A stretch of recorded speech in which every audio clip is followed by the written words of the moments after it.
2018 کے بعد 2022 تک اس ملک کے ساتھ جو ہوا اس کے تمام انڈیکیٹرز آپ کے پاس ہیں. مہنگائی کی شرح 3.4% سے 60%. ملک کی تاریخ کا سب سے بڑا 26,000 ارب کا قرضہ. آپ کے سامنے یہ تمام چیزیں. بجلی کا یونٹ 45 روپے پہ ہم نے نہیں پہنچایا تھا, مسلم لیگ نون نے نہیں پہنچایا تھا. نواز شریف کے بجلی کا یونٹ 11 روپے تھا. گیس مہنگی, بجلی مہنگی, کارخانے بند, سی پیک بند, دہشت گردی واپس, گروتھ ریٹ -% پہ چلا گیا, -% پہ. اور اس کے ساتھ ساتھ جو پالیسی ریٹ تھا وہ 23-24% پہ چلا گیا, جو آج واپس 12% کے اوپر آیا ہے. خان صاحب آئیں گے, خان آئے گا تو کیا کرے گا؟ خان آیا تھا, اس ملک پر 4 سال مسرت رہا تھا, کیا کر کے گیا؟ ملک کے کارخانے بند کر کے گیا, عوام کا روزگار بند کر کے گیا, مہنگائی کر کے گیا, ملک کو قرضوں میں ڈبو کر گیا, ملک کو دہشت گردی میں ڈبو کر گیا. کوئی ایک منصوبہ, کوئی ایک سڑک, کوئی ایک ہسپتال, کوئی ایک یونیورسٹی, ہاں ایک یونیورسٹی بنا کے گیا, القادر ٹرسٹ کے 190 ملین پاؤنڈ کھا کے چلا گیا.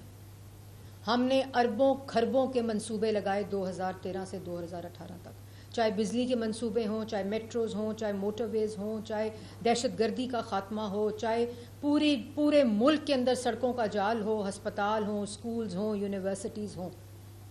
4 سال احتساب کیا, اور 4 سال 40 سال کی نسلوں کا احتساب کیا, 40 سال کا احتساب کیا. خالی ان 4 سالوں کا کر لیتے جس وقت میاں نواز شریف نے اربوں کھربوں کے منصوبے لگائے تھے, ایک دھیلے کی کرپشن ثابت نہیں کر سکے. بہنوں کو گرفتار کیا, بیٹیوں کو گرفتار کیا, ماؤں کو گرفتار کیا, بھائیوں کو گرفتار کیا, بچوں کو گرفتار کیا, بار کی عدالتوں میں احتساب کیا, بار کی عدالتوں کو خطوط لکھے. دوسروں کو چور چور چور کہنے والے آج ایک دوسرے کو چور کہہ رہے ہیں. ملک کو تقسیم کرنے کی, 3 ٹکڑوں میں ملک کو خدا نخواستہ تقسیم کرنے کی جماعت آج ٹکڑے ٹکڑے ہوئی ہوئی ہے. ملک کو انتشار کی نظر کرنے والی جماعت آج خود انتشار کی نظر ہوا ہے. یہ مکافات عمل ہے. جو اس ملک کے ساتھ وفادار نہیں ہو سکتے وہ کبھی کسی کے ساتھ وفاداری نہیں کر سکتے.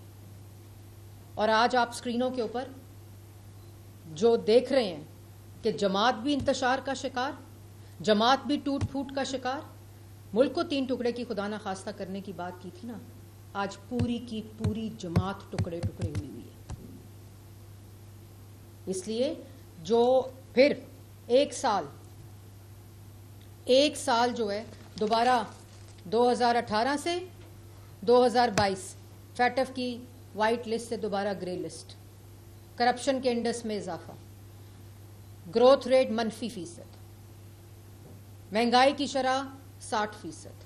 اس وقت مہنگائی کی شرح ایک سال میں سلوٹ کرتی ہوں شہباز شریف صاحب, ایک سال میں جس طرح اکنامک انڈیکیٹرز ریکیلیبریٹ کیے ہیں, جس طرح معیشت میں استحکام آیا ہے, دن رات کی انتھک محنت, دن رات کی, کیونکہ دل میں وطن کی محبت ہے, نیت پاکستان کی عوام کو ریلیف دینا ہے. اور عجیب بات ہے کہ جب ہماری گورنمنٹ آتی ہے تو پہلے ہفتے, جب مسلم لیگ نون کی گورنمنٹ آتی ہے تو پہلے ہفتے کیا بات شروع ہو جاتی ہے؟ مہنگائی کم نہیں ہو رہی, بجلی کا قیمت کم نہیں ہو رہی, گروتھ ریٹ نہیں بڑھا. پہلے ہفتے. وہ بھائی 4-4.5 سال جو ملک کو تباہ کر کے گئے ہیں وہ یہ بات کر رہے ہیں. آج 1 سال مکمل ہونے پر تاریخ کی کم ترین مہنگائی کی شرح 0.7% کے اوپر ہے. یہ چھوٹی بات نہیں ہے. گروتھ ریٹ بڑھ رہا ہے, ایکسپورٹس بڑھ رہی ہیں, کرنٹ اکاؤنٹ ڈیفیسٹ کم ہو رہا ہے, بجلی کی قیمت کم ہو رہی ہے, مہنگائی کی شرح میں کمی آ رہی ہے, فی یونٹ بجلی کا ریلیف عوام کو مل رہا ہے, جو کہ ہر مہینے یہ ریلیف ملے گا, ہر مہینے. اور پچھلے سال جب ہم ریلیف نہیں دے سکے تو وزیر اعلیٰ پنجاب مریم نواز شریف صاحبہ نے, کیونکہ یہ ٹیم اس وقت کام کر رہی تھی, یہ بیڑا شہباز شریف صاحب نے اٹھایا ہوا تھا, تو مریم نواز شریف صاحبہ نے 45 ارب کا پیکج دے کر عوام کو ریلیف دیا, کیونکہ عوام مشکل میں تھی.